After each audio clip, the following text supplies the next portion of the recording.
बिस्मिल्लाहिर्रहमानिर्रहीम। अस्सलाम वालेकुम व्यूअर्स, उम्मीद करती हूँ आप सब खैरियत से होंगे। आपको अपने चैनल मिस हिना में वेलकम कहती हूँ। तो क्लास हम लोग का class 10 maths and text book board chapter number 22 basic statistics continue है, जिसकी आज हम एक्सरसाइज 22.2 का लास्ट क्वेश्चन नंबर 4 स्टार्ट करने जा रहे हैं। इससे पहले क्वेश्चन नंबर 3 तक कंप्लीट हो चुके हैं। जिन लोगों ने अभी तक कंप्लीट नहीं किए वो मेरे चैनल पर जाकर प्लेलिस्ट से कंप्लीट कर सकते हैं। इसके अलावा उस प्लेलिस्ट का लिंक आपकी इस वीडियो के डिस्क्रिप्शन में भी मौजूद है, आप वहां से क्लिक करके भी कंप्लीट कर सकते हैं। तो चलिए फिर स्टार्ट करते हैं क्वेश्चन नंबर 4 ऑफ एक्सरसाइज 22.2। जी, क्वेश्चन नंबर 4 में हमसे कहा जा रहा है plot histogram relative frequency polygon and ogive for the following data. अब यहाँ पर आपसे तीन चीजों के बारे में पूछा गया है, ग्राफ बनाने को कहा गया है। पहला है हिस्टोग्राम, दूसरा है relative frequency polygon and third है हमारा ऑगिव। ठीक है, अब यहाँ पर देखिए क्लास फ्रीक्वेंसी पॉलीगॉन की बात नहीं की है, सिर्फ उन्होंने खास तौर पर नाम लेकर कहा है कि रिलेटिव फ्रीक्वेंसी पॉलीगॉन चाहिए।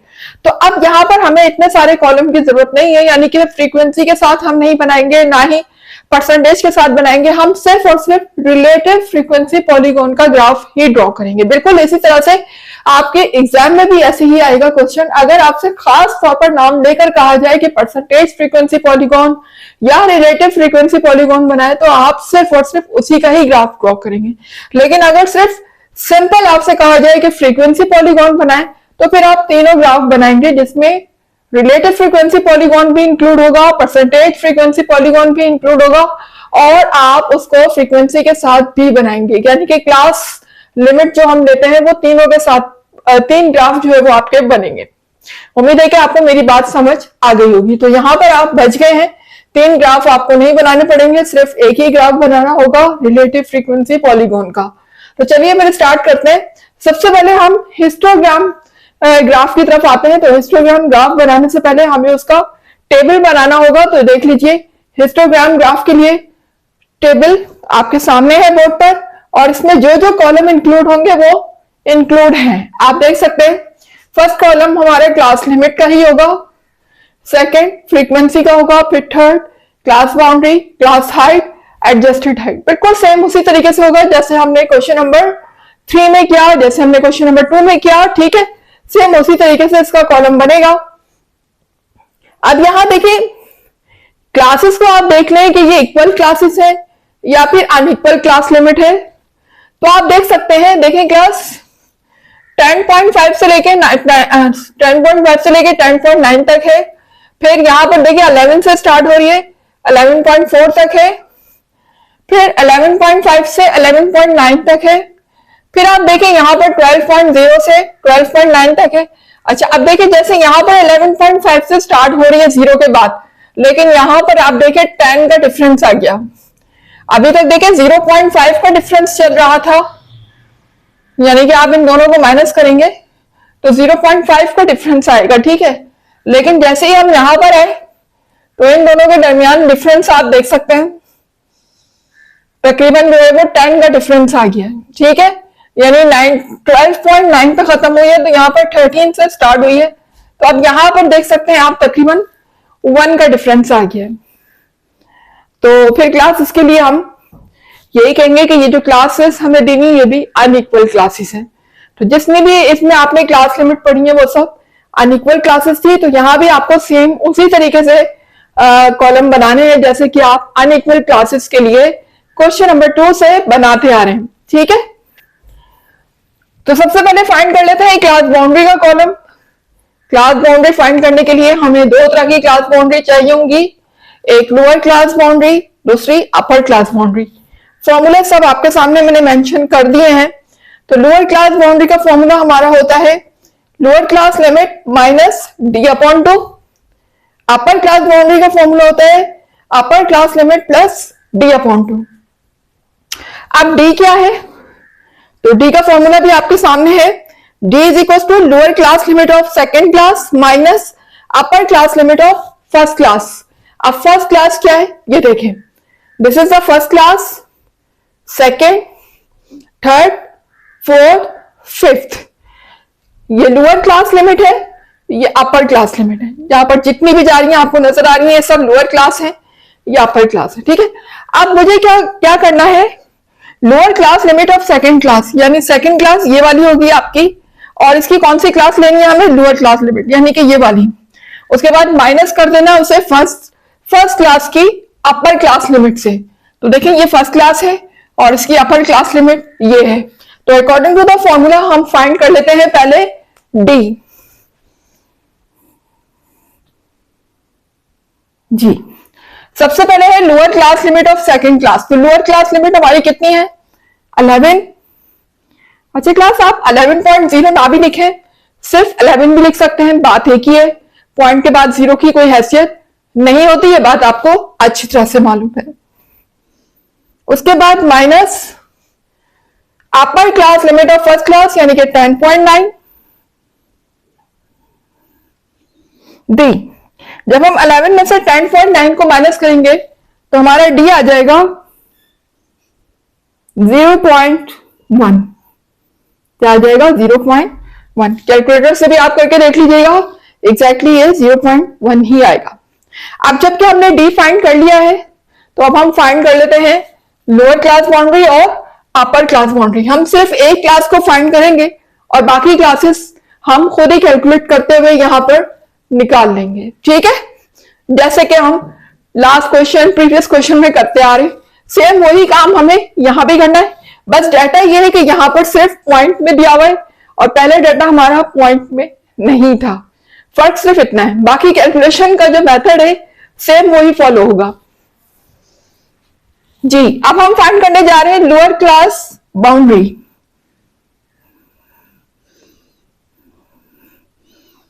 जिसका फॉर्मूला आपके सामने लिखा हुआ है, lower class limit minus D upon 2। तो लोअर क्लास लिमिट मेरी फर्स्ट क्या है, 10.5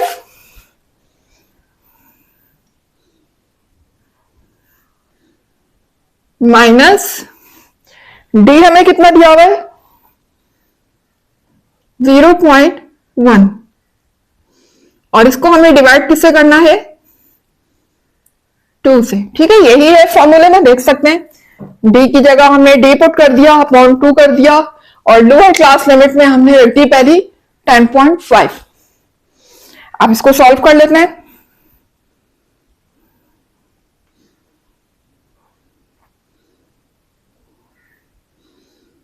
ये हो जाएगा 10.5, और जब हम इसे कैलकुलेटर से कैलकुलेट करेंगे 0.1 को डिवाइड करेंगे 2 से, इसका आंसर आएगा 0.05। ठीक है, ये आंसर आ गया 0.05। अब मुझे क्या करना है, 10.5 में से माइनस कर देना है 0.05। तो कैलकुलेटर से जब आप इसको माइनस करेंगे तो आंसर आपका आ जाएगा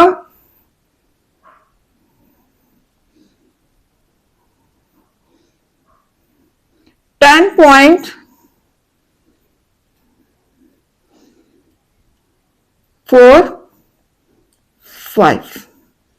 ठीक है, आंसर क्या आ जाएगा मेरा 10.45। इसी तरीके से अब हम फाइंड कर लेते हैं अपर क्लास बाउंड्री। तो अपर क्लास बाउंड्री का फॉर्मूला आपके सामने है, जो कि इक्वल है,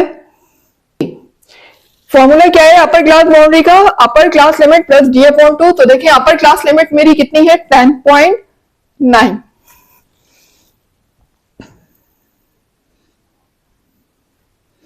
और इसमें हमें प्लस करना है डी अपॉन 2 को। तो डी की वैल्यू निकाल चुके हैं, जो कि आ रही है 0.1। इसको डिवाइड किससे कर देंगे हम, 2 से। ठीक है, अकॉर्डिंग टू द फॉर्मूला हमने वैल्यूज को पुट कर दिया है। अब हम सॉल्व कर लेते हैं इसको।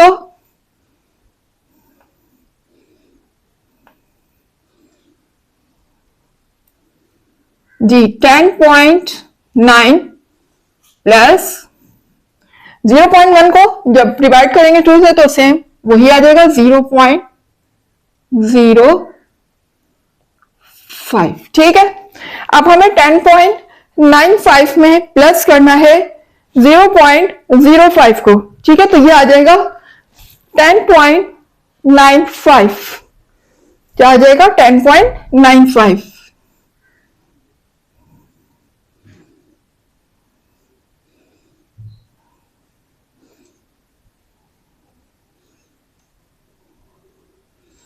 जी,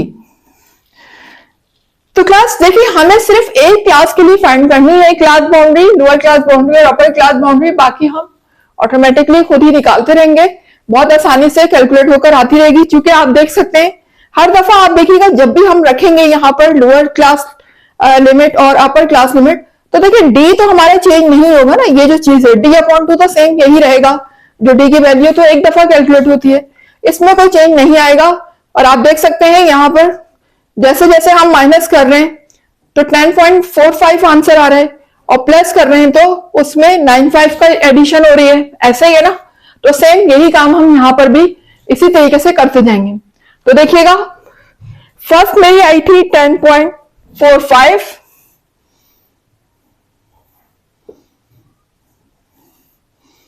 लोअर क्लास बाउंड्री है, फिर अपर क्लास बाउंड्री मेरी आई थी 10.95।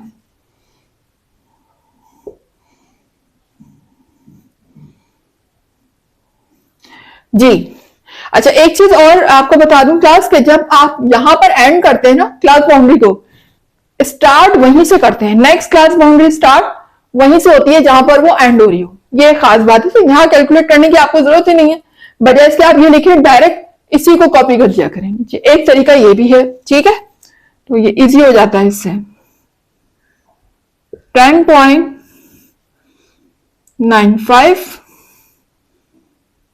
उसके बाद ये देखें आगे क्या लिखा हुआ 11.4, ठीक है, तो यहां हो जाएगा 11.45। आप देख रहे हैं कि यहां से माइनस होता जा रहा है 0.05 और यहां पर ऐड होता जा रहा है, जो लिखा हुआ है बस उसके आगे 5 लगाते जाए, ठीक है। यहां पर आप माइनस करेंगे और वहां पर आप प्लस करेंगे, और यहां तो आपको कैलकुलेट करने की जरूरत ही नहीं है, जो आप यहां लिखेंगे नेक्स्ट क्लास बाउंड्री आपका सेम वही कॉपी हो जाएगा। यानी अब मैं इसको कॉपी कर लेती हूं 11.45। जी, अब मैं इसमें अगर 0.05 ऐड करूंगी तो ये हो जाएगा 11.95।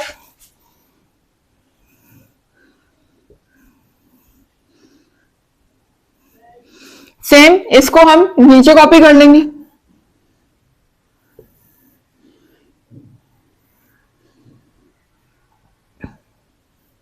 और यहां देखिएगा 12.9 में जब मैं 0.05 ऐड करूंगी तो यहां हो जाएगा 12.95।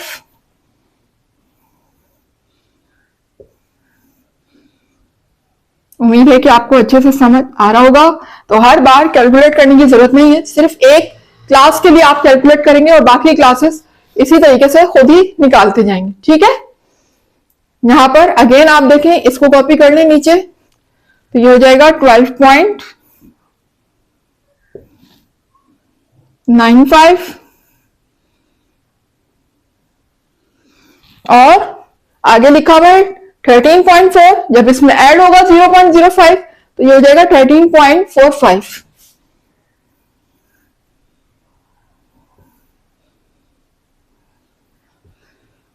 ठीक है, इस तरीके से आप देख सकते हैं कि हमने तमाम क्लास बाउंड्री को फाइंड कर लिया। यहां पर अब हम फाइंड कर लेते हैं क्लास हाइट। इसके 3 नाम हैं, एक क्लास हाइट के नाम से, दूसरा क्लास इंटरवल भी इसको आप कह सकते हैं, और क्लास विड्थ भी कहा जा सकता है।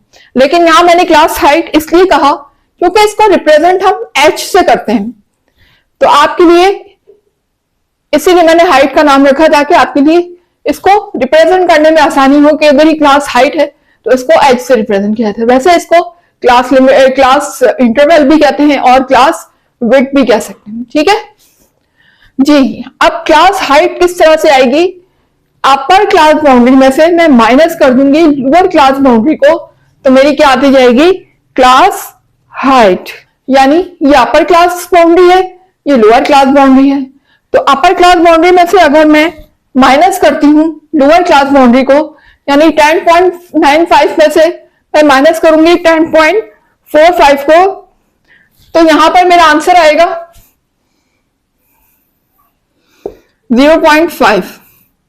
ठीक है, सेम इसी तरीके से यहां पर जब मैं माइनस करूंगी अपर क्लास बाउंड्री में से लोअर क्लास बाउंड्री को, तो यहां भी यही आएगा 0.5।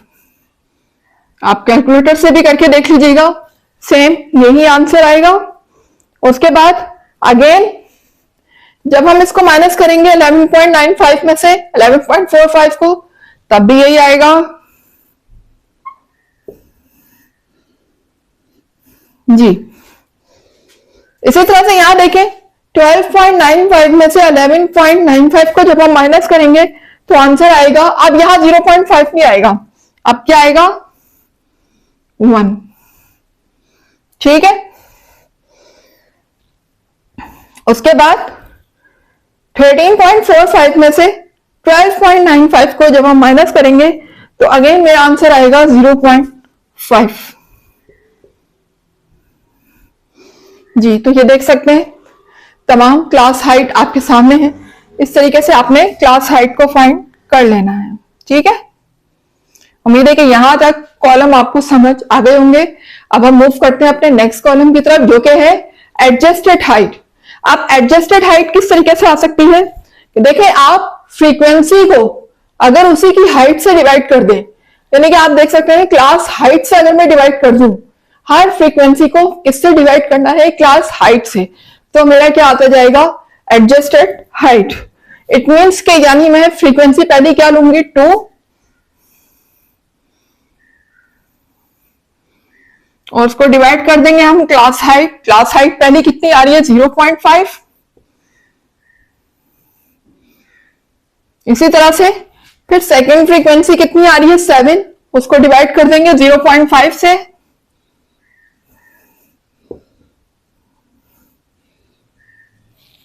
फिर उसके बाद 10 है, 10 को भी डिवाइड कर देंगे 0.5 से।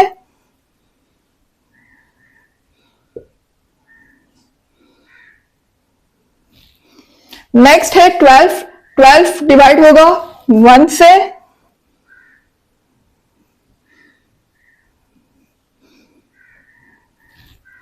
उसके बाद 8 है, वो डिवाइड होगा 0.5 से। इसका एक तरीका है, बहुत आसानी से आप सॉल्व कर सकते हैं इसको, तो कैलकुलेटर के बगैर भी आप अंदाजा लगा के भी सॉल्व कर सकते हैं। देखिए 0.5 क्या है, किसी भी नंबर का, एक नंबर का आधा होता है। ठीक है, 0.5 किसको रिप्रेजेंट करता है, आधा। तो जब हम किसी भी होल नंबर को उसके आधे से डिवाइड करते हैं, यानी 2 है और ये जो आधा है 1 का 0.5, तो अगर हम इसको इससे डिवाइड करेंगे तो डिवाइड में होगा क्या, ये डबल हो जाएगा। ठीक है, इसी तरीके से देखिए जब हम इसको मल्टीप्लाई करते हैं, यहां पर आपको एग्जांपल देकर बता देती हूँ। जैसे अगर मैं 2 को मल्टीप्लाई करती हूँ 0.5 से, इसका आंसर 1 आता है। ठीक है, इसका क्या मतलब है, यानी कोई भी नंबर जब हाफ से मल्टीप्लाई होता है, हाफ मतलब 0.5। ठीक है, अगर हाफ से मल्टीप्लाई होता है तो उस नंबर का हाफ हो जाता है, यानी 2 का हाफ क्या होगा 1, तो 1 आ गया उसका आंसर। लेकिन डिवाइड में यही काम उल्टा हो जाता है, उसी नंबर का वो डबल हो जाता है। जैसे अगर मैं 2 को यहाँ पर 0.5 से डिवाइड करती हूँ तो 2 का डबल क्या हो जाएगा, 4 हो जाएगा। ठीक है, तो इसका आंसर क्या होगा, 4 हो जाएगा। ठीक है, ये एक आपको ट्रिक बता रही हूँ कि ये डिवाइड करने का बहुत ही इजी वे है, इस तरीके से भी आप कर सकते हैं। अदरवाइज अगर आप कैलकुलेटर से करेंगे तो कैलकुलेटर से भी कर सकते हैं, कोई मसला नहीं है, लेकिन मैं विदाउट कैलकुलेटर से भी सॉल्व करना आपको बता रही हूँ। इसी तरह यहाँ देखिए 7 को जब हम 0.5 से डिवाइड करेंगे तो अब देखिए यहाँ पर क्या होगा, 7 का डबल हो जाएगा। ठीक है ना, मल्टीप्लाई में क्या होता है, उस नंबर का हाफ हो जाता है, और डिवाइड में जो मेरा नंबर न्यूमिनेटर में लिखा था उसका डबल हो जाता है। तो यहाँ पर जब 7 डिवाइड होगा 0.5 से तो ये कितना हो जाएगा 14, यानी इसमें डबल हो जाएगा। 7 में 7 ऐड कर देंगे तो ये कितना हो जाएगा 14। इसी तरह से यहाँ देखें 10 को जब हम 0.5 से डिवाइड करेंगे तो 10 का डबल कितना हो जाएगा 20 हो जाएगा। 10 + 10 20। इसी तरह से यहाँ देखें 12 को 1 से डिवाइड करते हैं, आपको पता है अपॉन में 1 लगाने की कोई हैसियत नहीं होती, क्योंकि मुझे यहाँ पर आपको दिखाना था इसलिए 1 लगाया। लेकिन किसी भी नंबर को अगर हम 1 से डिवाइड करते हैं तो उस नंबर पे न्यूमिनेटर पे कोई फर्क नहीं पड़ता, यहाँ पर अगेन 12 ही आ जाएगा। ठीक है, इसी तरह से 8 को जब हम हाफ से डिवाइड करते हैं यानी 0.5 से, तो 8 का डबल हो जाएगा, यानी 8 + 8 16 हो जाएगा। उम्मीद है कि आपको ये डिवाइड करने वाला मेथड समझ आया होगा, और जिनको नहीं समझ आया वो कैलकुलेटर से कैलकुलेट करके निकाल सकते हैं, कोई इश्यू नहीं। टेबल आप नोट कर लीजिएगा क्लास, क्योंकि टेबल जब हम ग्राफ बना रहे होंगे तो टेबल जो है वो स्क्रीन पर शो नहीं होगा, लिहाजा इस पूरे टेबल को अपने रजिस्टर कॉपी में नोट करके रख लीजिए। अब हम हिस्टोग्राम के ग्राफ की तरफ आ जाते हैं। जी तो क्लास आ गए हिस्टोग्राम ग्राफ की तरफ, देख सकते हैं। तो जैसे कि स्टार्ट से बनाते आ रहे हैं, ये एक्स एक्सिस वाई एक्सिस के बारे में आपको पता है। तो यहाँ पर हम एक्स एक्सिस पे क्लास बाउंड्री लेते हैं, जबकि वाई एक्सिस पे एडजस्टेड हाइट।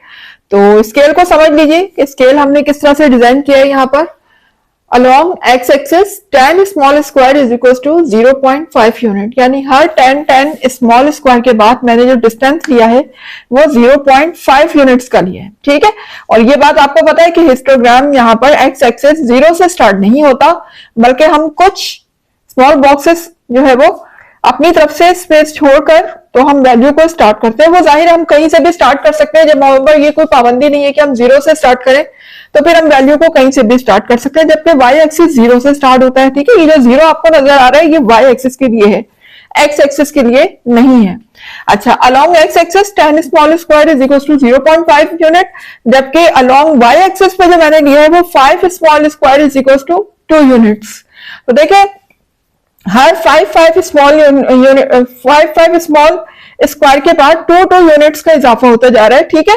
और यहाँ पर हर 10 स्मॉल स्क्वायर बॉक्स के बाद 0.5 यूनिट का इजाफा हो रहा है। तो अब हम आ जाते हैं हिस्टोग्राम ग्राफ की तरफ। जी तो आ गए ग्राफ की तरफ हिस्टोग्राम। तो क्लास उम्मीद है कि इसका टेबल आप लोगों ने अपने पास नोट कर लिया होगा, तो अपने टेबल से नोट करते जाएं, टैली करते जाएं। यहाँ पर हम ग्राफ की प्लॉटिंग कर रहे हैं, ठीक है, क्योंकि आप टेबल जो है वो स्क्रीन पे शो नहीं होगा, ये बात पहले ही बता दी मैंने। अब देखिए यहाँ पर जो है जो हमारा एक्स एक्सिस है वो 0 से स्टार्ट नहीं हो रहा, तो मैंने स्टार्ट वैल्यू वहीं से की है जहां से हमारी क्लास बाउंड्री स्टार्ट हो रही है, ठीक है। हम जो ग्राफ बनाएंगे वो क्लास बाउंड्री और एडजस्टेड हाइट के दरमियान बनाएंगे, ठीक है ना। वो कॉलम ऑलरेडी आपके पास बने हुए होंगे, देख लीजिएगा। क्लास बाउंड्री एक्स एक्सिस पे लेंगे, जबकि एडजस्टेड हाइट हमारा आएगा वाई एक्सिस पे। तो देखिए जो हमारी पहली क्लास बाउंड्री है वो स्टार्ट हो रही है 10.45 से, ठीक है। तो अब देखिए यहाँ पर हर 10 स्मॉल स्क्वायर के बाद आप देखें तो 0.5 जो है वो इंक्रीज हो रहा है। 10.45 के बाद फिर मेरा 10.95 है, इसमें 0.5 ऐड करेंगे तो 11.45 हो जाएगा। उसके बाद यहाँ पर वाई एक्सिस में देख लीजिए 5 स्मॉल स्क्वायर जो है वो किसके इक्वल है, 2 यूनिट्स के इक्वल है, यानी हर 5 स्मॉल स्क्वायर के बाद 2 यूनिट्स का जो है वो इजाफा होता जा रहा है, ठीक है। तो अब हम प्लॉट करना स्टार्ट करते हैं। तो हमारी पहली जो क्लास बाउंड्री है वो है 10.45, और 10.45 पर मेरा आ रहा है, यानी 10.45 से लेकर और 9.45 तक है, उसकी जो लिमिट है वो 10.45 से 10.95 तक, और उस पर मेरी एडजस्टेड हाइट है 4। तो देख लीजिए एडजस्टेड हाइट 4 ये रही और 10.45 ये रही। तो हम पहला पॉइंट यहीं पर प्लॉट कर लेते हैं। ये देख लें, ये 10.45 है और एडजस्टेड हाइट मेरी है 4, यहां पर आ गया।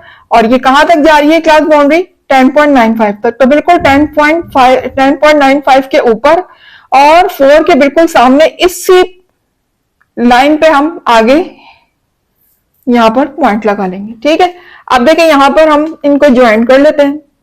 आपको पता है कि हिस्टोग्राम ग्राफ जो है वो बार की सूरत में बनता है, तो हम इसका एक इस तरह से बार बना लेते हैं, यानी कि समझ लीजिए रेक्टेंगल बना रहे हैं, ठीक है।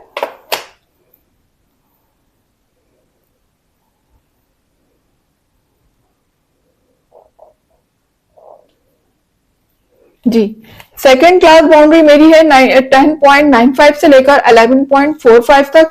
तो देखें 10.95 यहीं से स्टार्ट हो रहा है और ये मेरी जा रही है 11.45 तक, जबकि इस पर एडजस्टेड हाइट है 14। तो 14 देखें ये रहा 14, ठीक है, ये 14 है। और इसी लाइन में जब हम ऊपर आएंगे तो 14 के बिल्कुल सामने यहां पर हम पॉइंट लगा लेंगे। देखिए 10.95 से स्टार्ट हो रही है, तो हम 14 के सामने इस पर पॉइंट लगा लिया। और ये कहां तक जा रही है, 11.45 तक। तो 11.45 पर भी मेरा 14 ही आ रहा है, तो 14 के बिल्कुल सामने और 11.45 से ऊपर, यानी कि इसी लाइन में हम इसके सामने यहाँ पर पॉइंट लगा लेंगे, ये देख सकते हैं। अब इनको हम ज्वाइन कर देते हैं।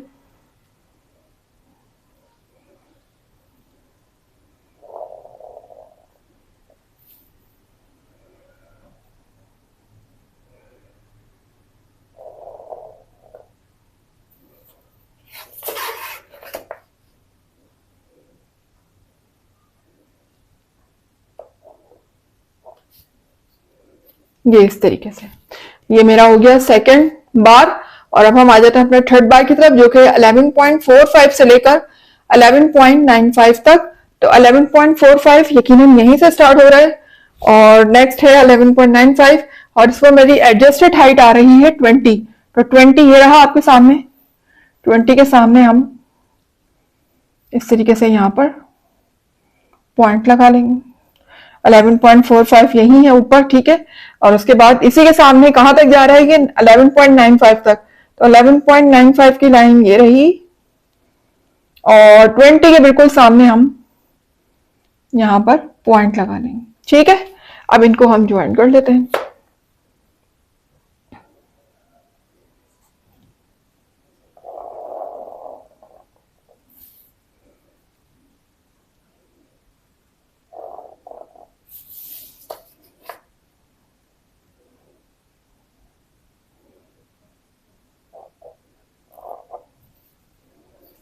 जी, नेक्स्ट है 11.95 तक हो गई। उसके बाद फिर हमारी आ रही है 11.95 से लेकर 12.95 तक है। तो ये हमारी देख सकते हैं यहां पर,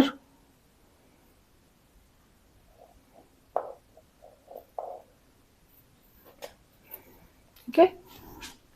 उसके बाद 12.95 से लेकर लास्ट है 13.45 तक, जिस पर हमारी एडजस्टेड हाइट आ रही है 16। तो देखें यहाँ पर एडजस्टेड हाइट कितनी आएगी, 12.95 से लेकर 13.45 तक 16 आ रही है। तो 16 देखें ये यहाँ पर है, इस पर हम पॉइंट लगा लेते हैं।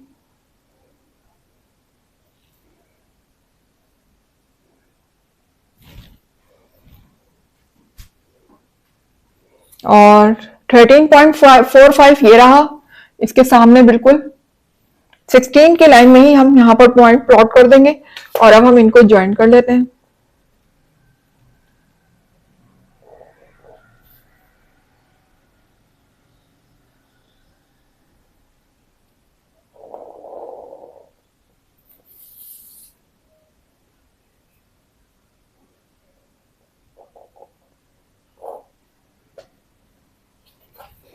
ठीक है, ये आपके सामने देख सकते हैं हिस्टोग्राम का ग्राफ यहाँ पर कंप्लीट हो गया। अब अगर आप चाहें तो इसमें कोई पेंसिल शेड या पेंसिल कलर कुछ भी आप कर सकते हैं अपनी मर्जी से, ठीक है। शेड्स कर देते हैं, इस तरीके से आपको मैं रफली बता देती हूँ, आप अपनी तरफ से खुद ही कर लीजिएगा जो आपका दिल चाहे। यहाँ पर कंप्लीट हो चुका है हिस्टोग्राम का ग्राफ। अब आ जाते हैं अपने नेक्स्ट टॉपिक की तरफ, रिलेटिव फ्रीक्वेंसी। नेक्स्ट आ गए हैं हम रिलेटिव फ्रीक्वेंसी पॉलीगॉन की तरफ। तो रिलेटिव फ्रीक्वेंसी पॉलीगॉन का ग्राफ बनाने से पहले हम उसका टेबल बनाएंगे। तो टेबल देख लीजिए आप, कौन कौन से इसमें कॉलम इंक्लूड हैं। फर्स्ट हमारा वही होगा क्लास लिमिट का, सेकंड फ्रीक्वेंसी है, ठीक है। थर्ड हमारा होगा इसमें क्लास मार्क्स। जी, तो क्लास मार्क हम कैसे फाइंड करेंगे, देखिए क्लास मार्क का मैंने शॉर्ट में लिखा हुआ है CM, और इसका फाइंड करने का फॉर्मूला भी आपके सामने है, lower class limit plus upper class limit divided by 2। यानी लोअर क्लास लिमिट में मैं प्लस करूंगी अपर क्लास लिमिट को और उसको डिवाइड कर दूंगी 2 से, तो मेरा क्या आ जाएगा क्लास मार्क्स। नेक्स्ट हमारा कॉलम होगा रिलेटिव फ्रीक्वेंसी। तो रिलेटिव फ्रीक्वेंसी किस तरह से आएगा, अगर हम फ्रीक्वेंसी को डिवाइड कर देंगे टोटल फ्रीक्वेंसी से तो हमारा क्या आ जाएगा रिलेटिव फ्रीक्वेंसी। तो अब हम फाइंड कर लेते हैं। सबसे पहले हम फाइंड करने जा रहे हैं क्लास मार्क्स। तो क्लास मार्क के लिए मुझे क्या करना होगा, अच्छा एक चीज आपको बताना भूल गई क्लास, जैसे कि आपको शुरू से बताती आ रही हूं कि जब हम फ्रीक्वेंसी पॉलीगॉन का ग्राफ बनाते हैं, चाहे कोई भी बनाए, सिर्फ फ्रीक्वेंसी के साथ बनाए, रिलेटिव फ्रीक्वेंसी के साथ बनाए, या हम परसेंटेज फ्रीक्वेंसी के साथ बनाए, हमेशा हम एक डमी क्लास स्टार्ट में अपनी तरफ से ऐड करते हैं, एक स्टार्ट में और एक लास्ट में, ठीक है ना। ये बात आपको मैं बता रही हूं शुरू से। तो देख लीजिए 10.5 से हमारा जो क्वेश्चन है वो स्टार्ट हो रहा था, लेकिन हमने एक डमी क्लास इसमें अपनी तरफ से ऐड की है। तो हमने स्टार्ट किया है 10.0 से, एंड हुआ है 10.4 पे, यानी आप देख रहे हैं कि इसी तरीके से चल रहा है ग्राफ। 0.4 के बाद फिर 0.5 स्टार्ट हो जाता है, 9 के बाद फिर 11, ठीक है ना। 0.1 के डिफरेंस से ही हमने फर्स्ट क्लास को अरेंज किया। उसके बाद हमारी जो क्वेश्चन के मुताबिक लास्ट क्लास थी वो यहां पर खत्म हो रही थी 13.0 से 13.4 तक। ये जो लास्ट है ये मैंने अपनी तरफ से ऐड की है, यानी ये 13.4 पे खत्म है, तो मैंने स्टार्ट की 13.5 से और 13.9 तक। आप देख सकते हैं वही सेम डिफरेंस ऑलमोस्ट मैंने लिया है, ठीक है। तो इस तरीके से ये दो डमी क्लास मैंने खुद से ऐड की है। अब जबकि मैंने खुद से ऐड की है तो जाहिर है यहाँ पर फ्रीक्वेंसी क्या होगी, 0 होगी। तो स्टार्ट में भी फ्रीक्वेंसी 0 होगी और लास्ट में भी फ्रीक्वेंसी 0 होगी जी। अब यहां पर हम फाइंड कर लेते हैं क्लास मार्क्स। तो मैं डिवाइड कर देती हूँ लोअर क्लास लिमिट को अपर क्लास लिमिट से। ये मेरी लोअर क्लास लिमिट है। 10.0 को मैं प्लस करूंगी 10.4 में और इनको डिवाइड किससे कर दूंगी, 2 से।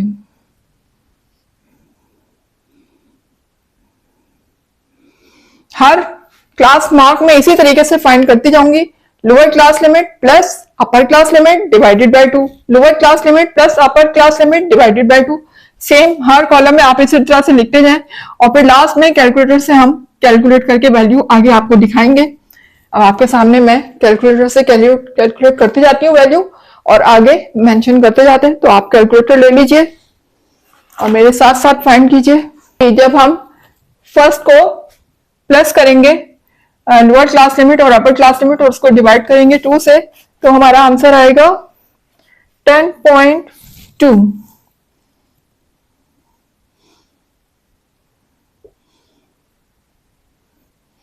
ठीक है, इसी तरह से सेकंड को कर लेते हैं। 10.5 को जब मैं प्लस करूंगी 10.9 में तो आंसर आएगा, अच्छा 10.9 में प्लस करूंगी और फिर डिवाइड करूंगी 2 से तो आंसर आएगा 10.7।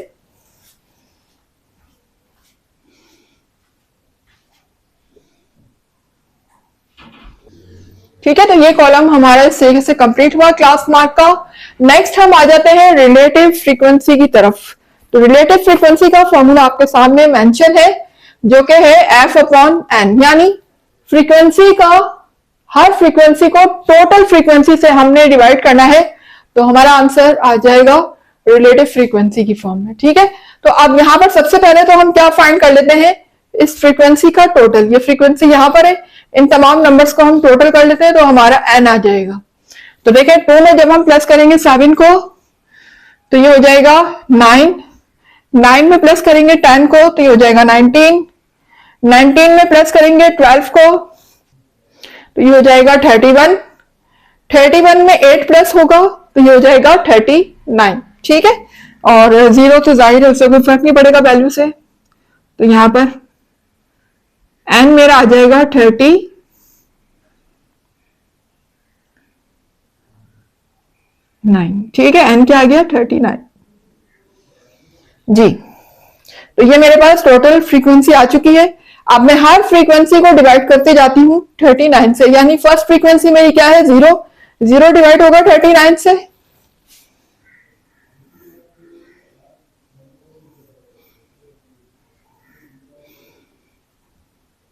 उसके बाद फिर सेकंड फ्रीक्वेंसी 2 है, 2 डिवाइड होगा 39 से।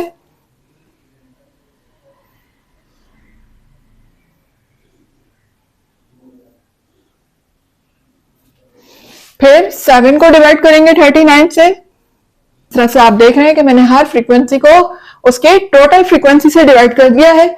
अब हम कैलकुलेटर से इसको कैलकुलेट भी कर लेते हैं।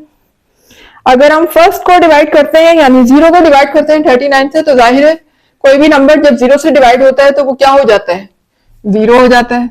यहाँ पर 0 आ जाएगी वैल्यू। ठीक है, फर्स्ट रिलेटिव फ्रीक्वेंसी मेरी क्या आ गई 0। अब सेकंड क्या है, 2 को जब हम डिवाइड करेंगे 39 से तो आंसर आएगा 0.05, 0.05।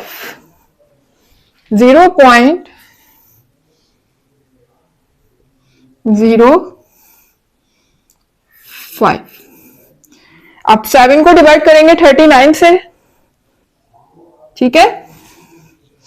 तो उम्मीद है कि क्लास आपको रिलेटिव फ्रीक्वेंसी पॉलीगॉन का कॉलम समझ आ गया होगा, कोई नई चीज नहीं थी। इसी तरीके से हम करते आ रहे हैं शुरू से, क्वेश्चन नंबर 2 से, और जिस तरीके से फाइंड करते थे उसमें यहाँ भी वैसे ही फाइंड किया है। फर्क सिर्फ और सिर्फ पॉइंट का है, बस वहां होल नंबर में था हमारा डेटा, यहाँ पर डेसिमल में, लेकिन मेथड हमारा सेम है। तो अब आ जाते हैं हम रिलेटिव फ्रीक्वेंसी ग्राफ की तरफ।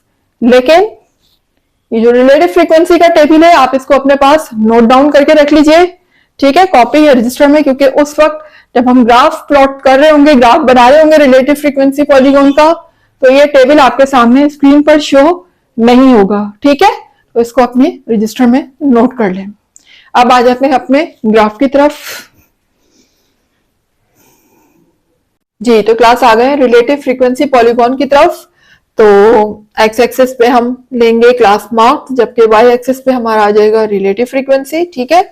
स्केल को समझ लेते हैं, स्केल किस तरह से डिजाइन हुआ है। Along x axis tan small square is equal to 0.5, यानी हर tan स्मॉल स्क्वायर के बाद हमारा 0.5 यूनिट्स का इजाफा होता जा रहा है। इसी तरह से along y axis tan small square is equal to 0.1 unit, हर tan स्मॉल स्क्वायर के बाद 0.1 यूनिट्स का हमारे पास इजाफा हो रहा है, जैसे 0.1 0.2 आपको नजर आ रहा होगा, ठीक है। उसके बाद जो है अब हम स्टार्ट करने जा रहे हैं रिलेटिव फ्रीक्वेंसी पॉलीगॉन। ये स्केल आप ग्राफ पेपर के कॉर्नर पर लिख लीजिएगा। जी, तो क्लास आ गए ग्राफ की तरफ, देख सकते हैं एक्स एक्सिस पे हमने लिया है क्लास मार्क्स, जबकि वाई एक्सिस पे हमारा है रिलेटिव फ्रीक्वेंसी। तो आपको जैसे कि पता है कि इसमें हम फर्स्ट एंड लास्ट क्लास जो है वो अपनी तरफ से ऐड करते हैं, जो कि डमी क्लास होती है, तो वहां पर फ्रीक्वेंसी मेरी क्या होती है, 0 होती है।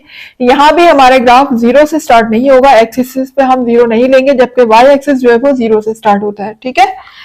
अच्छा, अब यहाँ पर देखिएगा जो हमारी फर्स्ट क्लास मार्क्स आ रही है वो है 10.2, और जाहिर है कि उस पे 0 उस पे जो फ्रीक्वेंसी होगी मेरी रिलेटिव फ्रीक्वेंसी वो होगी 0। तो हम 10.2 पे 0 ही लेंगे। तो मैं यहीं पर ही पॉइंट आपके सामने प्लॉट करके दिखा देती हूँ, ये देख सकते हैं। उसके बाद नेक्स्ट जो है वो मेरी क्लास मार्क है 10.7। 10.7 पर 0.05 हमारी वैल्यू है। तो 0.05 का मतलब है कि 0 और 0.1 के बिल्कुल सेंटर में, ठीक है, क्योंकि 0.05 एक्चुअली 0.1 का क्या होता है, हाफ होता है। तो जाहिर है हाफ है, तो हम यहाँ पर हाफ पे प्लॉट करेंगे। ये देखें 10.7 के बिल्कुल ऊपर और यहाँ पर 0.05 के सामने, ये देखें ये तकरीबन मिड पॉइंट ये है, 0 से लेकर 0.1 का मिड पॉइंट, ये बिल्कुल हाफ। 5 स्मॉल स्क्वायर लिए हमने, ठीक है। यहाँ पर हमने ये पॉइंट प्लॉट कर दिया, इस पर हम सर्कल कर देते हैं। उसके बाद नेक्स्ट है मेरी क्लास मार्क्स 11.2, और उस पर रिलेटिव फ्रीक्वेंसी मेरी आ रही है 0.17। 11.2 पर 0.17 है, यानी 0.1 के ऊपर ही होगी ना। तो हम, क्योंकि एक जो मेरा स्मॉल बॉक्स है वो 0.05 को रिप्रेजेंट कर रहा है, ठीक है, तो हम यहाँ पर 0.1 से ऊपर काउंट करेंगे। मुझे कहां तक जाना है, 0.17 तक जाना है। तो ये देखें 0.15 इसका हाफ होगा, ठीक है। और हमें दो स्मॉल स्क्वायर अगर हम इससे ऊपर लगाएं तो यहां पर हो जाएगा 0.16 एंड 0.17 तकरीबन यहां आएगा, ठीक है। और ये 0.2 से बिल्कुल ऊपर, ये देख सकते हैं, ये 2 स्मॉल स्क्वायर मैंने ऊपर लिया हाफ से, तो यहां पर 0.17 ये इस पॉइंट पर आएगा। मैं इस पर पॉइंट कर लेती हूं, ठीक है। उसके बाद नेक्स्ट है मेरी 11.7। 11.7 पर वैल्यू है 0.25। तो 11.7 पे देखिएगा 0.25, 0.2 ये रहा, और 0.25 का मतलब है ये 0.3 और 0.2 का बिल्कुल सेंटर। ये देखें 5 यहां होगा ना, 0.25 का मतलब है कि यहां पर हमने 5 स्मॉल स्क्वायर ऊपर लेना है 0.2 से। तो ये देख लीजिए, ये यहां पर आ जाएगा, ठीक है। 11.7 के ऊपर और 0.25 जो है वो इसके ऊपर होगी, ये 5 स्मॉल स्क्वायर से ऊपर, ये देख सकते हैं 0.25। उसके बाद नेक्स्ट है 12.45, तो 12.45 मेरा यकीनन इससे आगे आएगा 12.2 से। यहाँ पर मेरा 12.2 है, देखिए 12.45 यहाँ वैल्यू मेंशन नहीं हो रही, हम खुद से लेंगे यहाँ पर। तो देखिएगा 12.2 से जब मैं आगे काउंट करूंगी तो 12.3, 12.4 और 12.45 से यानी कि थोड़ा सा इससे आगे हम ले लेंगे। और ये हमें कहां तक जाना है, ये हमें जाना है 0.3 तक, यानी कि यहां पर, ठीक है। ये यहां बिल्कुल सेंटर में इसके यहाँ पर, ये तकरीबन 12.2 से 2 स्मॉल स्क्वायर बॉक्स आगे, क्योंकि 12.3, 12.4 और 12.45 है, तो हम इससे थोड़ा सा इसका बीच में सेंटर में ले लेंगे पॉइंट, ये रहा। और 0.3 तक हम इस तरह से पॉइंट लगा देंगे, ठीक है। अब हम आ जाते हैं 13.2। नेक्स्ट मेरी क्या है, क्लास मार्क्स 13.2 और उस पर मेरी रिलेटिव फ्रीक्वेंसी आ रही है 0.2। तो ये देखिए, ये रहा 13.2 आपके सामने और रिलेटिव फ्रीक्वेंसी है 0.2, ये रहा 0.2। तो मैं इस पर इस तरह से प्लॉट कर देती हूँ, देख सकते हैं आप एग्जैक्टली 13.2 से ऊपर है और 0.2 के बिल्कुल सामने, ठीक है। उसके बाद नेक्स्ट है मेरी 13.7 और उसमें फ्रीक्वेंसी क्या है, 0। ये रही लास्ट 13.7 और फ्रीक्वेंसी आ रही है 0। तो हम ये पॉइंट यहीं पर ही प्लॉट कर देंगे। आपको पता है कि रिलेटिव फ्रीक्वेंसी हो या कोई भी फ्रीक्वेंसी हो, परसेंटेज फ्रीक्वेंसी हो, तो वो 0 से स्टार्ट होती है और 0 पर एंड होती है। अब हम इन तमाम पॉइंट्स को स्केल से ज्वाइन कर देते हैं।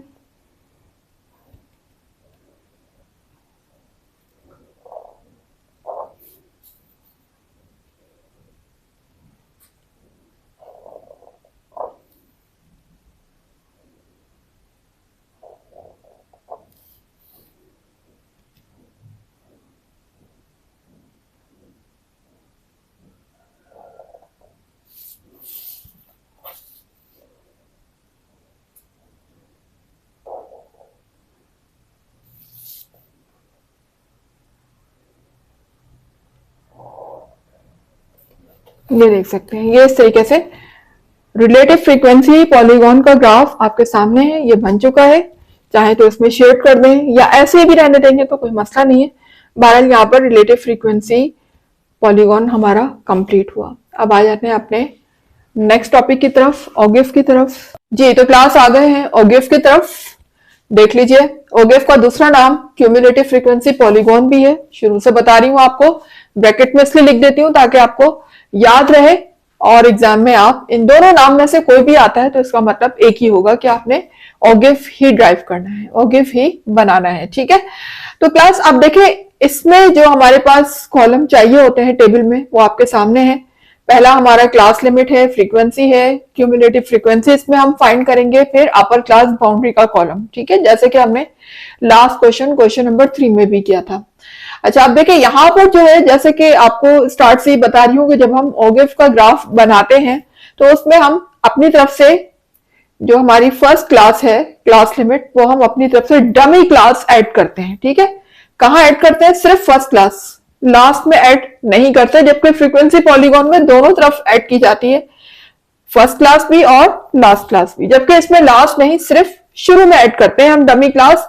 और देख लीजिए, चूंकि ये क्लास हमने खुद से ऐड की है 10.0 से लेकर 10.4 तक, तो यहाँ पर फ्रीक्वेंसी मेरी क्या होगी, 0 होगी। जी, तो अब हम इसमें क्यूमुलेटिव फ्रीक्वेंसी पहले फाइंड कर लेते हैं। इसमें हमें क्यूमुलेटिव फ्रीक्वेंसी चाहिए, तो क्यूमुलेटिव फ्रीक्वेंसी आपको पता है कैसे फाइंड होती है।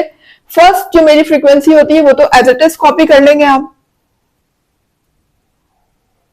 उसके बाद जो मेरी सेकंड फ्रीक्वेंसी होगी, क्यूमुलेटिव फ्रीक्वेंसी, वो इस सेकंड फ्रीक्वेंसी को ऐड कर आएगी, यानी ये फर्स्ट क्यूमुलेटिव फ्रीक्वेंसी जो मैंने फाइंड की है इस वाली वैल्यू में ये ऐड होगी।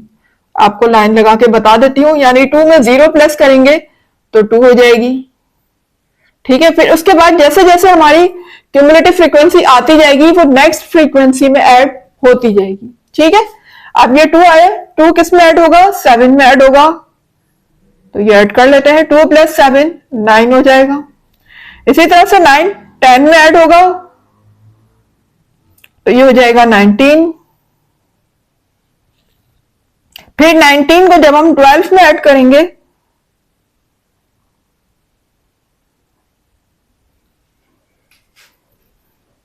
तो ये हो जाएगा 31।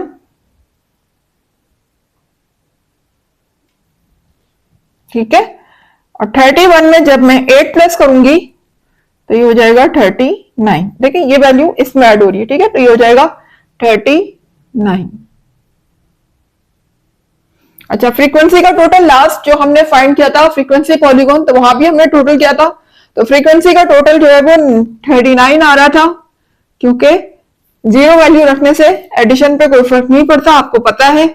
तो फ्रीक्वेंसी का टोटल यहां पर 39 ही होगा। तो बस याद रहे कि जब आप क्यूमुलेटिव फ्रीक्वेंसी फाइंड कर रहे होते हैं तो जो क्यूमुलेटिव फ्रीक्वेंसी जो हमारी लास्ट आती है 39, वो हमारा फ्रीक्वेंसी के टोटल के इक्वल होना चाहिए। तो इसका मतलब ये है कि आपने बिल्कुल ठीक फाइंड की है। अब आ जाते हैं हम अपर क्लास बाउंड्री के कॉलम की तरफ। तो अपर क्लास बाउंड्री फाइंड करने का फॉर्मूला मैंने नीचे मेंशन किया हुआ है कि upper class boundary is equal to upper class limit plus d upon to.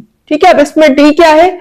D हमारा होता है डिफरेंस, यानी कि दोनों क्लासेस जो आपको नजर आ रही है क्लास लिमिट, इनके दरमियान जो डिफरेंस होता है वो हम फाइंड करते हैं। लेकिन यहाँ पर ये क्योंकि ग्रुप डेटा है तो ग्रुप डेटा फाइंड करने का जो हमारा डी है वो फॉर्मूला थोड़ा डिफरेंट होता है, और अनग्रुप के लिए डी फाइंड करने का तरीका दूसरा होता है। तो यहाँ पर देख लीजिए, डी फाइंड करने का फॉर्मूला आपके सामने मैंने मेंशन किया हुआ है कि d is equal to lower class limit of second class minus upper class limit of first class. ठीक है, ये फॉर्मूला हम जब भी अप्लाई किया था हमने, जब हम हिस्टोग्राम का जो है यहाँ पर बना रहे थे टेबल, तो अब हम ओगेफ का टेबल बना रहे हैं, तब भी हमें चूंकि अपर क्लास बाउंड्री चाहिए, उसमें हमने दोनों क्लास बाउंड्री फाइंड की थी, लोअर क्लास बाउंड्री भी अपर क्लास बाउंड्री भी, जबकि यहाँ पर हम सिर्फ अपर क्लास बाउंड्री फाइंड करेंगे। ठीक है, तो अपर क्लास बाउंड्री का फॉर्मूला आपके सामने, पहले हम डी फाइंड कर लेते हैं। तो डी मेरा आ रहा है, देखिए यहाँ पर लिखा हुआ है lower class limit of second class. देखिए ये first class, second, third, fourth, fifth, six, ये हमारी इस तरह से क्लासेस हैं। यहाँ बात हो रही है सेकंड क्लास की। तो क्लास देखिए, इसको हम फर्स्ट क्लास काउंट इसलिए नहीं करेंगे क्योंकि ये हमारी डमी क्लास है, ये हमने खुद से ऐड की है, तो हम यहां से स्टार्ट करेंगे क्लासेस। ठीक है, तो हमारी जो है ये फर्स्ट है और ये सेकंड है। ठीक है, तो देखिए सेकंड क्लास की हमारी कौन सी है? लोअर क्लास लिमिट, ये हमारी लोअर है, ये अपर है। ठीक है, तो लोअर क्लास लिमिट कितनी है? 11 माइनस, फिर आगे लिखा हुआ है अपर class limit of first class, यानी ये वाली, ये हमारी फर्स्ट क्लास है और इसकी अपर क्लास लिमिट क्या है? 10.9 जी। इसका डी आ जाएगा 0.1। ठीक है, जब हमने 11 में से 10.9 को माइनस किया तो डी हमारे पास आ गया 0.1। अब हम फाइंड कर लेते हैं अपर क्लास बाउंड्री। अपर क्लास बाउंड्री के लिए मुझे क्या क्या चाहिए होता है? अपर class limit plus d upon to. एक खाली हम फाइंड करेंगे, ठीक है, उसके बाद खुद ब खुद ऑटोमेटिकली हमारी आती रहेंगी। ऑटोमेटिकली तो नहीं, मतलब कुछ इस तरह का होता है कि एक ही वैल्यू दोबारा हमें ऐड करनी होती है, क्योंकि देखिए डी तो चेंज नहीं होगा ना, डी हमारा जो आ चुका है वो वही रहेगा। ठीक है, यहाँ पर सिर्फ अपर क्लास लिमिट चेंज होती जाएगी, उसके हिसाब से हम खुद ही ऐड करते जाएंगे तो वैल्यू आती जाएगी। तो हम सिर्फ एक क्लास को कैलकुलेट करके दिखा देते हैं। ठीक है, अब देखें यहाँ पर हमें क्या लेनी है? अपर क्लास लिमिट, यानी हमें सारी वैल्यूज ये वाली लेनी है, ये वाली नहीं लेंगे। ठीक है, क्योंकि हम निकाल ही अपर क्लास बाउंड्री रहे, लोअर की तो बात ही नहीं हो रही है यहाँ पर, तो हम सारी अपर क्लास लिमिट को कंसीडर करेंगे। तो पहली अपर क्लास लिमिट हम ये वाली लेंगे, चूंकि ये हमारी डमी क्लास है, इससे हम कैलकुलेट नहीं करेंगे। तो 10, यहां फॉर्मूला देख लेते हैं। अपर क्लास बाउंड्री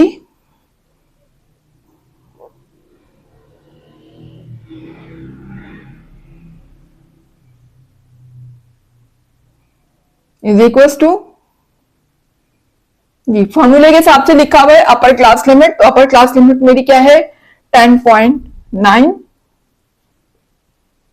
प्लस आगे लिखा हुआ है डी अपॉन टू, डी अभी हमने फाइंड किया जो कि है 0.1, इसको हमने डिवाइड कर दिया 2 से, ठीक है। तो ये क्या हो जाएगा 10.9। जब 0.1 को हम डिवाइड करेंगे 2 से तो ये हो जाएगा 0.05, ठीक है, 0.05। अब अगर मैं 10.9 में 0.05 को ऐड करती हूं तो यहां पर मेरी वैल्यू आ जाएगी अपर क्लास बाउंड्री की 10.95।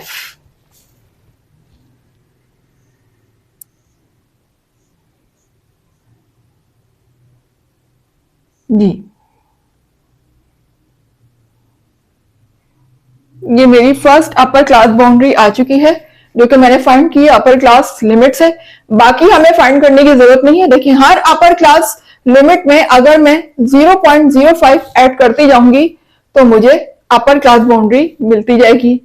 क्यों? इसलिए क्योंकि 0.05 तो चेंज नहीं हो रहा ना, सिर्फ क्या चेंज होगा यहाँ पर अपर क्लास लिमिट चेंज होगी। तो अपर क्लास लिमिट जो भी हम रखेंगे उसमें एडिशन तो सेम होगी 0.05 की, तो हम खुद ही ऐड करते जाते हैं। देखिए हमने यहाँ पर जब हम फर्स्ट जो हमने रखी थी अपनी डमी क्लास, इसमें भी हम यही ऐड करेंगे 0.05, तो ये हो जाएगा 10.45।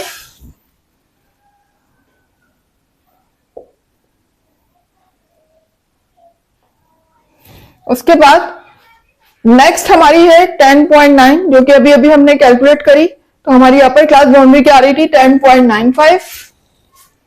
नेक्स्ट हमारी हो जाएगी 10.95, सब में 0.05 ऐड करते जाएंगे, ठीक है। फिर नेक्स्ट है 11.4, तो ये हो जाएगा 11.45।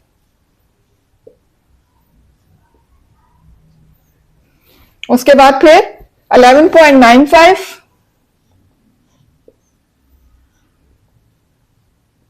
आपने भी बस इसी तरह से सिर्फ एक कैलकुलेट करनी है, बाकी आप खुद ही निकाल लेंगे, ठीक है। जब एक दफा डी मालूम हो जाता है, ये वैल्यू मालूम हो जाती है d/2, तो फिर कोई मसला ही नहीं है, बाकी आप खुद ही कैलकुलेट करते जाएं। 11.95 के बाद 12.95,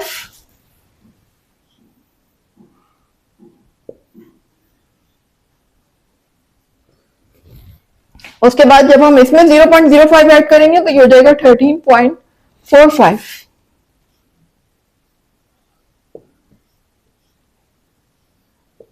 जी, इस तरीके से आप देख सकते हैं हमने दोनों कॉलम यहां पर फाइंड कर लिए है, क्यूमुलेटिव फ्रीक्वेंसी का भी और अपर क्लास बाउंड्री का भी। तो अब हम इसका ग्राफ प्लॉट कर लेते हैं। तो एक्स एक्सिस पे हम देंगे अपर क्लास बाउंड्री, जबकि वाई एक्सिस पे हमारा आ जाएगा क्यूमुलेटिव फ्रीक्वेंसी। तो आ जाते हैं हम ओगिफ के ग्राफ की तरफ। लेकिन ग्राफ पे जाने से पहले एक बात आपको बता दूं कि ये टेबल अपने पास नोट करके रख लें किसी रजिस्टर में, कॉपी में, क्योंकि जब हम ग्राफ प्लॉट करेंगे वैल्यूज तो उस वक्त ये टेबल स्क्रीन पर शो नहीं होगा, ठीक है। आ गए अपने लास्ट ग्राफ ओगिफ की तरफ। तो ओगिफ का ग्राफ आपके सामने है, जिसका दूसरा नाम क्यूमुलेटिव फ्रीक्वेंसी पॉलीगॉन भी है। जी, तो पहले स्केल को समझ लीजिए कि स्केल हमने किस तरह से डिजाइन किया है। एक्स एक्सिस पे हम लेंगे अपर क्लास बाउंड्री, जबकि वाई एक्सिस आएगा क्यूमुलेटिव फ्रीक्वेंसी। तो एक्स एक्सिस जो है along x axis tan small square को मैंने लिया है 0.5 यूनिट्स के इक्वल, ठीक है।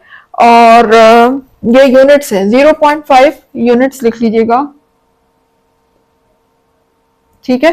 जबकि अलोंग वाई एक्सिस पे मैंने लिया है 2 small square is equal to 1 unit, यानी 2 स्मॉल स्क्वायर के बाद जो है 1 यूनिट का इजाफा होता जा रहा है, ठीक है।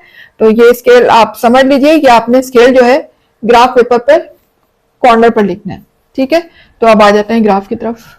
जी, तो क्लास ये देख लीजिए, एक्स एक्सिस पे अपर क्लास बाउंड्री हमने लिया है, जबकि वाई एक्सिस पे क्यूमुलेटिव फ्रीक्वेंसी है। स्केल आपको मैं पहले ही एक्सप्लेन कर चुकी हूँ कि हर tan स्मॉल स्क्वायर जो है वो 0.5 यूनिट्स के इक्वल है x axis along x axis, जबकि वाई एक्सिस जो है वो 2 स्मॉल स्क्वायर जो है वो 1 यूनिट्स के इक्वल है। हर 2 स्मॉल स्क्वायर के बाद हमारा 1 यूनिट्स का इजाफा हो रहा है। तो क्लास यहाँ पर जो है मैंने तमाम वैल्यूज शो की है 1 2 3 4। आप चाहे तो सिर्फ वो वैल्यूज भी शो कर सकते हैं जो कि आपके टेबल में शो हो रही है, ठीक है। ज्यादा वैल्यूज को शो करने की जरूरत, मैंने यहाँ पर सारी ही वैल्यूज शो कर दी 1 से लेकर 39 40 तक। तो चूंकि वैल्यूज तो हमारी काफी ग्रेटर थी ना 39 तक, मैंने 40 तक शो की हुई है। आप चाहे तो सिर्फ वही वैल्यू को शो कर दें जो कि आपके टेबल में दी हुई है। सारी वैल्यूज को शो करने की जरूरत नहीं है, ऐसे भी कर सकते हैं आप, और चाहे तो शो कर दें, कोई मसला नहीं है। तो क्लास हमारी जो फर्स्ट अपर क्लास बाउंड्री आ रही है वो है 10.45। तो मैंने यहाँ पर 10.45 से ही स्टार्ट किया है, क्योंकि आपको पता है कि एक्स एक्सिस 0 से तो स्टार्ट होता नहीं, इसलिए हम पाबंद नहीं है, कहीं से भी स्टार्ट कर सकते हैं, लेकिन उसके बाद हमें इक्वल डिस्टेंस के साथ लेकर चलना होता है। ठीक है, तो क्लास ये देखिए यहाँ पर 10.45 है, जबकि इस पर मेरी फ्रीक्वेंसी जो है वो 0 आ रही है। मैं यहीं पर प्लॉट कर दूंगी। उसके बाद 10.95 पर मेरी क्यूमुलेटिव फ्रीक्वेंसी आ रही है 2। 10.95 पर क्यूमुलेटिव फ्रीक्वेंसी है 2, ये रहा 2।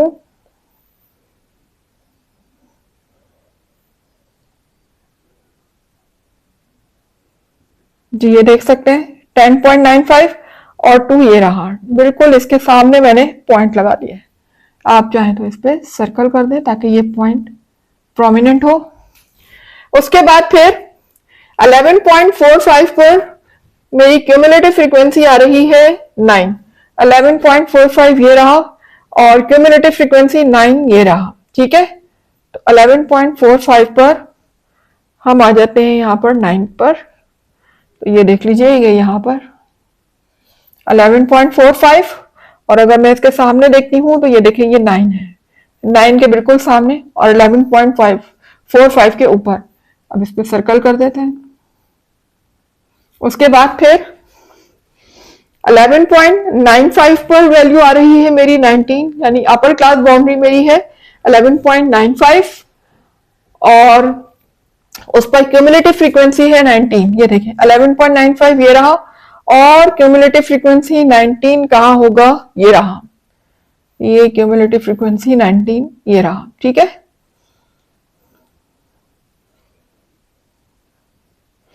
ये देख सकते हैं 19 के बिल्कुल सामने और 11.95 के ऊपर, ये तकरीबन यहां आ जाएगा ये पॉइंट 11.95 के ऊपर। और अगर हम यहां देखते हैं तो ये देख लीजिए ये 19 है। ठीक है, इस पर हम सर्कल कर देते हैं पॉइंट पर। उसके बाद फिर 12.95 पर क्यूमुलेटिव फ्रीक्वेंसी है 31। 12.95, 11.95 के बाद है 12.95 और इस पर मेरी क्यूमुलेटिव फ्रीक्वेंसी आ रही है 31। तो 31 ये ऊपर होगा यहाँ पर, ये रहा 31, ये रहा यहाँ पर, और 12.95 ये रहा यहाँ पर। ठीक है, ये पॉइंट यहाँ आ जाएगा, ये देख सकते हैं कि 12.95 के बिल्कुल ऊपर और 31 के सामने, ये देख सकते हैं यहाँ पर, ये देखें ये 31 आ रहा है यहाँ पर। ठीक है, इस पर हम सर्कल कर देते हैं। उसके बाद नेक्स्ट जो मेरी है अपर क्लास बाउंड्री वो है 13.45 और मेरी क्यूमुलेटिव फ्रीक्वेंसी उस पर आ रही है 39। तो देखिए ये रहा 13.45 और क्यूमुलेटिव फ्रीक्वेंसी 39। तो 39 ये देखें सबसे ऊपर होगा यहां पर। जी ये देख सकते हैं 13.45 से ऊपर और इसके सामने अगर हम देखें तो ये देखें 39 ये आपके सामने लिखा हुआ नजर आ रहा होगा आपको। ठीक है, इस पे हम पॉइंट पे कर देते हैं सर्कल। जी अब हमने इन तमाम पॉइंट्स को ज्वाइन करना है, क्योंकि ये ओगिव है और आपको मैंने बताया था ओगिव जो है वो स्केल से ड्रॉ नहीं होता बल्कि हम इसको हाथ से ही ड्रॉ करते हैं। ठीक है, और ये 0 से स्टार्ट होता है लेकिन 0 पर एंड नहीं होता। तो चले हम इसको हाथ से ड्रॉ करके भी दिखा देते हैं।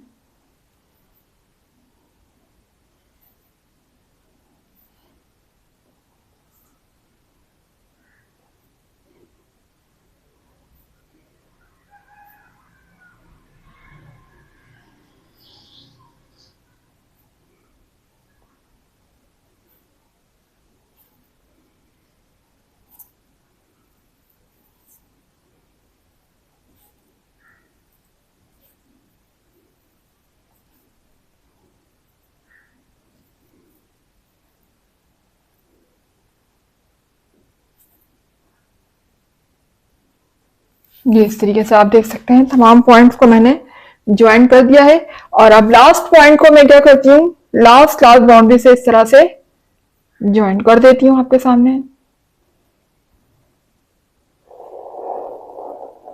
ये आप देख सकते हैं यहाँ पर मेरा ऑब्वियस ग्राफ कंप्लीट हो चुका है।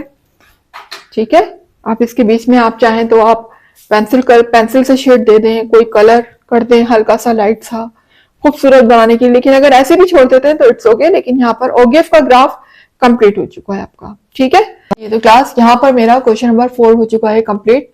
उम्मीद है कि आपको समझ आया होगा। सारे ग्राफ को बहुत डिटेल में आपको समझाने की कोशिश की गई। और अगर कॉन्सेप्ट क्लियर हुआ है, वीडियो पसंद आ रही है, कुछ सीख रहे हैं आप मेरी वीडियो से, तो फिर वीडियो को लाइक कर दीजिएगा, चैनल को भी सब्सक्राइब कर दीजिएगा वो तमाम व्यूअर्स जो मेरे चैनल पर न्यू हैं, ताकि हर नई आने वाली वीडियोस का नोटिफिकेशन आपको टाइम पर मिलता रहे। इसके अलावा जितना ज्यादा हो सके वीडियोस को अपने रिलेटिव्स, क्लास फेलोज में शेयर भी किया करें। ठीक है, मुझे दीजिएगा इजाजत। इंशाल्लाह मिलते हैं नेक्स्ट एक्सरसाइज के साथ। जब तक के लिए अल्लाह हाफिज।